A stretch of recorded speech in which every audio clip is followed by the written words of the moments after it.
Voilà le clou de ce grand live matinal. C'est le dernier invité ce matin, John Kwet, avec nous sur ce plateau. Bonjour. Bonjour, Monsieur Lumbala, Fabien. Vous êtes ministre honoraire de la coopération internationale.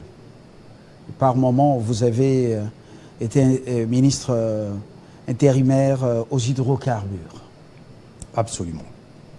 Sous le Premier ministre Tshibala. Absolument. Issu de la société civile. Tout à fait. Jusque maintenant, sans parti politique. Non, maintenant, avec tout ce qui s'est passé aux élections de 2018, nous devrions nous positionner parce que la société civile, en tant que telle, ne pouvait pas aller aux élections. Et c'est pour ça qu'à partir de ce moment-là, je n'avais pas à rester sans parti politique. Mais aujourd'hui, au moment où je vous parle, je suis membre de l'UDPS dans mon territoire, à Moueka. Donc j'ai adhéré à l'UDPS, mais j'étais déjà UDPS depuis l'université pendant très longtemps. Avant d'aller vous réfugier dans la société civile. Oui, ça veut dire que j'étais d'abord UDPS à l'université. Ensuite, je suis devenu FONUS parce que c'était blanc bonnet, bonnet blanc. FONUS, UDPS à l'époque. Je suis devenu secrétaire général. D'abord force novatrice de l'Union sacrée. Absolument. Avant d'être transformé en parti politique. Absolument. Olengakoy avec Jacques Matanda, Antoine Kapeta. Absolument. Heureuse mémoire et Numbi. Absolument. Numbi Mukankou. Absolument. Voilà. Oui. Alors, j'en suis devenu le secrétaire général donc, du parti FONUS. Et jusqu'au moment où, finalement, moi, je suis parti en Europe. Et donc, depuis, tout a changé. Et voilà. Mais aujourd'hui, je suis UDPS. Vous l'avez dit. Voilà.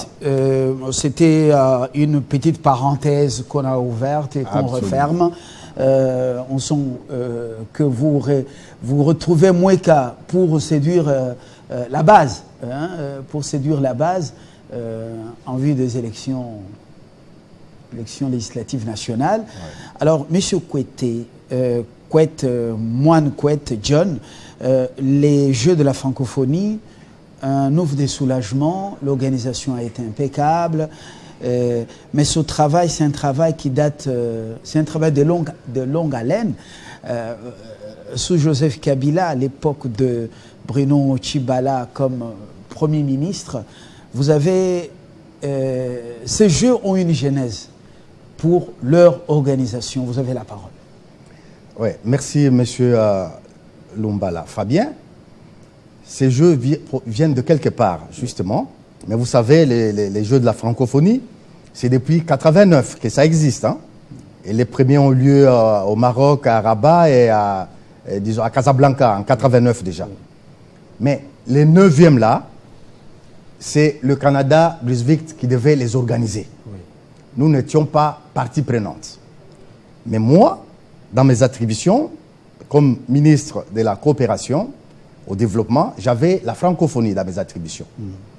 Et en 2017, ces Jeux qui devaient être organisés par le Canada Brunswick et qui s'est désisté, moi j'ai pris l'initiative d'introduire la candidature.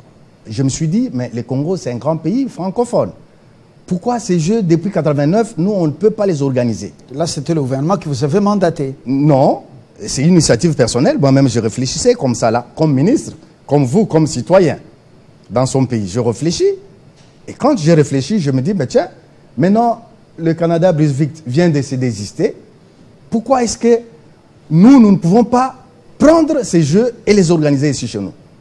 J'ai demandé à mes services à l'époque de me faire un courrier pour me renseigner, pour savoir qu'est-ce qu'il faut pour déposer sa candidature à ce niveau-là. Ils ont écrit et les réponses sont venues. Ils nous ont dit, voilà ce qu'il faut. J'ai dit, réunissez-moi ça en urgence. Vous envoyez, et ça a été fait en urgence. La réponse est venue, voilà vous venez à Paris pour défendre la candidature. Donc, vous introduisez d'abord la candidature. On se souvient, vous êtes allé à Paris pour Absolument. ça. Oui. Vous introduisez et venez la défendre. Nous avons introduit, donc j'ai instruit que la candidature soit introduite et j'ai réuni toute mon équipe. Nous sommes allés à Paris pour défendre cette candidature. Et cette candidature a été acceptée et par applaudissement dans toute la salle. Et on nous a accordé ces jeux, on nous a attribué ces jeux après applaudissement, après la défense de ces jeux. Et là, j'avais des hommes formidables. Je ne peux pas ne pas citer un ou deux noms. Il y a le directeur Kabamba Zeno, que j'avais nommé à l'époque comme directeur des Jeux de la francophonie. Oui. Et c'est quelqu'un qui connaît le métier. Hein. Il a fait ce qu'il y avait à faire. Je l'ai nommé, et j'ai nommé aussi à l'époque le ministre Kaboulou aujourd'hui. Aujourd'hui, je l'avais nommé aussi dans les comités. J'ai nommé Félix Ouazekwa dans les comités aussi à l'époque. Mais malheureusement, quand moi je suis parti de là, c'est lui qui est venu après, il les a mis tous dehors. Et pour moi, c'était des bosseurs. C'est pour ça que je les avais choisis. Malheureusement, ils ont été remerciés comme ça là. Ils sont partis. Et vous avez vu, il y a eu triage après, avec tout ce qu'il y a eu. Et les Jeux devaient avoir lieu en 2021. Il y a eu Covid. Il y a eu Covid. Et donc, et en même temps, le président Félix Antoine Tshisekedi est élu aussi. Et à partir de ce moment-là, il nous a trouvés avec tout. Donc les Jeux, nous les avions déjà, par rapport à ce que je viens de vous dire. Et moi, je suis allé voir le président Félix Antoine Tshisekedi, qui venait d'être élu, et je lui ai fait le briefing. Je lui ai parlé de ces Jeux, j'ai expliqué au président de la République qu'il était important de mettre tout son poids sur la balance par rapport à ces Jeux, parce que de mon point de vue, c'est un événement important, tellement important, après les combats Mohamed Ali Forman en 1974, de mon point de vue, je n'ai pas vu encore dans notre pays un autre événement si important qui a été organisé de cette trempe-là. Et j'en ai parlé au président de la République, je lui ai fait le briefing de tout ça là. Et le président m'a suivi attentivement, il m'a dit, monsieur le ministre, vous avez tout mon soutien. Et donc après, il m'a donné des instructions quant à ce. Et c'est comme ça là qu'on a travaillé avec lui. Et aujourd'hui, ma joie, c'est de voir que ce qui était un rêve pour moi, c'était un rêve quand j'ai pris cette initiative. C'était un rêve. Mais lui, il a réalisé ses rêves aujourd'hui. Alors pour moi, je n'ai pas été là. Je n'ai pas été là. Vous n'avez même pas été invité. Non, même pas. Mais même pas. Peut-être que c'est l'oubli du comité organisateur. Non, mais... c'est l'oubli du comité organisateur. En fait, je crois que ce qui est important pour moi, le chef a réalisé ce que j'avais comme rêve, c'était de voir notre pays devenir la vitrine du monde. Et c'est ce que j'ai vu. Parce que je lui ai dit que ça serait un engouement, parce que ça sera la fête populaire. Et c'est ce que j'ai vu dans les rues de Kinshasa un peu partout. Et pour moi, c'est une joie immense. Et donc, voilà pourquoi je rends un vibrant hommage au président de la République, chef de l'État, pour avoir réalisé, parce qu'il a mis le bouchée double. Parce que ça n'a pas été facile. Mais il s'est décarcassé pratiquement, et ces Jeux sont organisés. Et c'est la fierté de tout un peuple. Et moi, j'en suis très ravi, parce que l'initiative est partie de moi. J'en ai fait part au chef, et je fais tout ce que j'avais à faire. Avec moi, avec mon équipe, j'ai obtenu ces Jeux avec mon équipe. On a défendu, on les a obtenus. Et lui, il a réalisé. Les Jeux sont là. Et tout ce qui est fait, c'est pour les pays. Donc, c'est un grand plaisir. Donc, bravo au chef pour avoir réalisé, pour avoir fait tout pour que les choses se mettent en place. Voilà. L'organisation de ces Jeux, ça a été d'abord un rêve des membres du gouvernement. Tchibala, c'était ce Joseph Kabila. Oui, la candidature acceptée après la défense à Paris. Et puis, dans la continuité des affaires de l'État, Félix-Antoine Tshisekedi Tshilombo a réalisé un rêve. Et voilà, tout le monde est d'accord, tout le monde s'en félicite. Et nous, les prouesses de l'État congolais, on peut revenir quand même sur ce reportage. Vous en parlez avec le diplomate. Je me souviens, le diplomate français C'était à Kinshasa, juste ça, pour nous retremper dans la jeunesse. Je vous en prie. La RDC de nouveau à l'honneur avec l'organisation des 9e Jeux de la francophonie en 2021. Pour ce premier contact, l'ambassadeur de France accrédité à Kinshasa, M. François Pujonas, a encouragé le ministre de la Coopération au Développement, John Kwet-Moine Kwet, car il ne ménage aucun effort pour porter haut la voix de la RDC au niveau des instances du monde francophone. Le diplomate français a félicité la RDC pour avoir obtenu l'organisation de ces 9e Jeux de la francophonie. Et j'ai rappelé au ministre le contenu de la décision qui avait été prise à Paris pour accepter cette candidature, à savoir un certain nombre de demandes précises qui ont été adressées aux autorités de la RDC pour commencer à mettre en œuvre la préparation de ces Jeux dans les prochains mois, de façon à pouvoir confirmer à l'automne prochain que les Jeux pourront effectivement bien se tenir à Kinshasa en 2021. Pour le ministre de la Coopération au Développement, John Kwet-Moine Kwet, on ne peut pas parler de la francophonie sans la RDC. Il se dit déterminé à mobiliser tous les partenaires impliqués dans l'organisation de ces grands événements planétaires des pays qui ont en partage la langue française. Du Congo, premier pays francophone au monde, le peuple congolais. On est revenu quand même sur la genèse. Absolument. Et vous avez suivi, même si vous n'étiez pas invité, bon, il y a eu beaucoup de monde, vous avez suivi du début à la fin. Est-ce que vous avez des observations au-delà du satisfait qui est lisible sur les lèvres de tous, sur le visage de tous? Quelles sont vos observations personnellement en tant que ministre honoraire de la coopération au développement, portant la correction, et puis voilà, avec un rêve qui est devenu réalité matérialisée? Merci, mon cher Lumbala, Fabien. Avant de parler observation, moi je veux juste dire un petit mot. D'abord, à tout seigneur, tout honneur.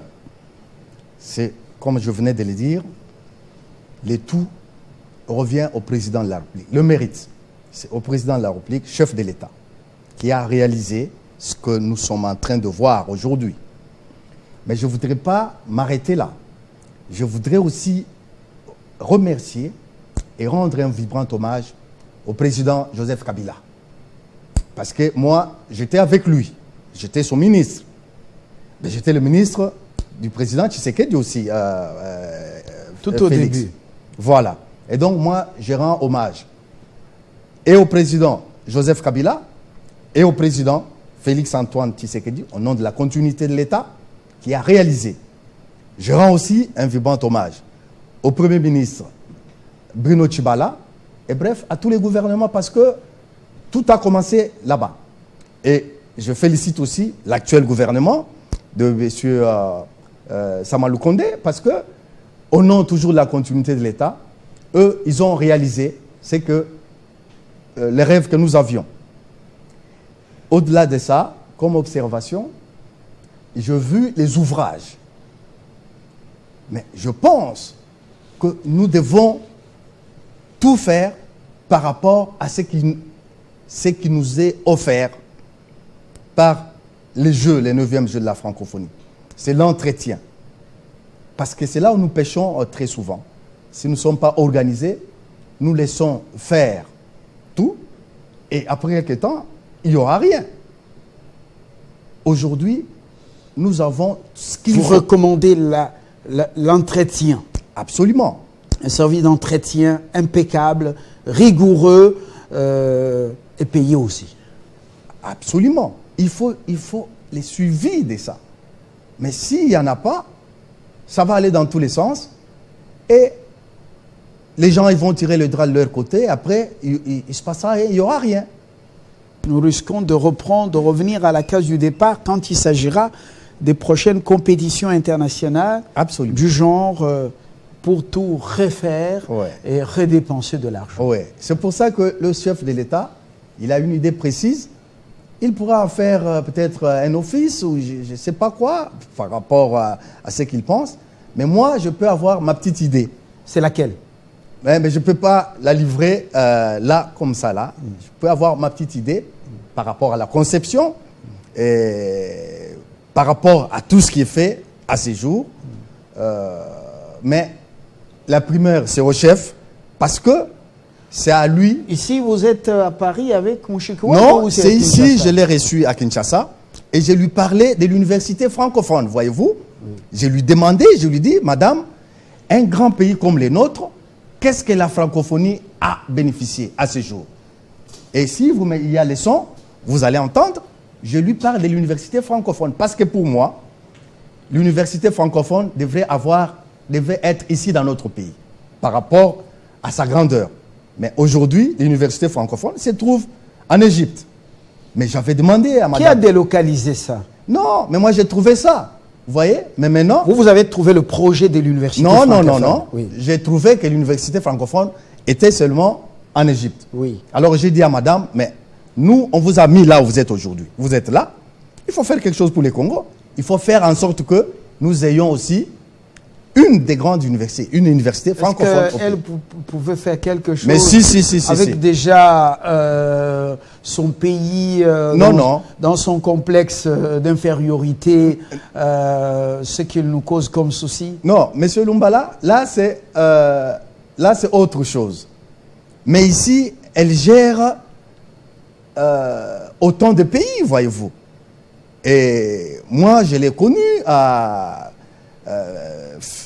je l'ai connu quand nous sommes allés par rapport à son élection. On a beaucoup échangé et on continue à échanger jusqu'à ce jour. On échange beaucoup avec elle. Et elle pouvait le faire et elle a la possibilité de le faire. Et c'est pour ça que je parlais de ça. Ça a été un projet à partir de ce moment-là. Mais le suivi de ces projets. Une fois que moi je suis parti, après, ça n'a pas été... On n'a pas suivi ces projets. Mais c'était un projet, j'en ai parlé. On a commencé quelque chose avec elle. Mais je suis parti de là. Malheureusement, ça s'est arrêté. Et demain, si ça venait à se réaliser, il faut quand même penser qu'il y a quelqu'un qui a été initiateur, qui a pensé à ça. Même s'il n'est pas là, mais quand même, c'est lui qui a parlé de ça pour que... Donc on doit apprendre à reconnaître absolument l'authenticité des idées, les initiatives des autres, même si ils sont oubliés ils sont jetés dans l'oubli, reconnaître qu'ils ont été pour quelque chose. C'est peut-être à ce niveau que nous avons des petites faiblesses, vous le dites vous-même, il faut que ça soit corrigé. Mais il faut que ça soit corrigé parce que aujourd'hui là, ceux qui ont engagé le pays dans des accords sans issue, mais ils sont dénoncés de tout le monde. Ils sont pointés du doigt. Hein, voilà un tel, il avait signé ça pour le pays et tout et tout. Mais c'est une sanction négative. Oui. Mais quand quelqu'un a signé ou a engagé le pays dans des choses prometteuses, qui amènent le pays au développement, qui amènent un plus, mais pourquoi on ne le dit pas? Mais on doit aussi, à ceux-là, dire un mot, valoriser ces gens. Mais si on avait pris comme ça l'argent dans la caisse de l'État, et là, on allait nous pointer du doigt, voilà un tel. Mais nous, on a fait le travail en toute responsabilité. Merci. Et malheureusement, nous nous rendons compte qu'il n'y a pas de sanction positive. Alors, John Kwet, Moine Kwet, son passage à la coopération au développement et également durant son intérim aux hydrocarbures n'a pas été cité dans des histoires du genre il a détourné, il a pris, il a fait ceci. Un bon membre de la société civile devenu politique, de ce côté-là, il faut le reconnaître, même la presse ne vous a rien reproché, mais il y a une chose, au lieu d'attendre l'oraison funèbre, disons aux gens le bien qu'ils ont fait pendant qu'ils sont vivants. Disons qu'ils font bien encourageons-les par la sanction positive, un trophée, ou citer les noms. Par exemple, les organisateurs de la Genèse, l'idée avait germé de tel fils du pays. C'est très important. Même s'il n'y a pas d'argent, ça dope le moral. C'est une récompense morale. Vous méritez cela. Voilà. En attendant peut-être la matérialisation de la demande ou de l'initiative, la grande université francophone ici chez nous, alors la presse a fait le boulot à la place des hommes politiques. Voilà. Vous avez fait votre part. Tout le monde n'a pas oublié. Excellente journée. Merci, Monsieur Lumbala. Ça a été un grand plaisir pour moi. Ça me va droit au cœur. Mais je termine, si vous permettez, à dire un petit mot parce que je suis passé aussi dans les hydrocarbures. Vous l'avez si bien dit. Rapidement. Mais là, par exemple, dans les hydrocarbures, j'avais par exemple le dossier du barrage Katende qui n'a pas abouti.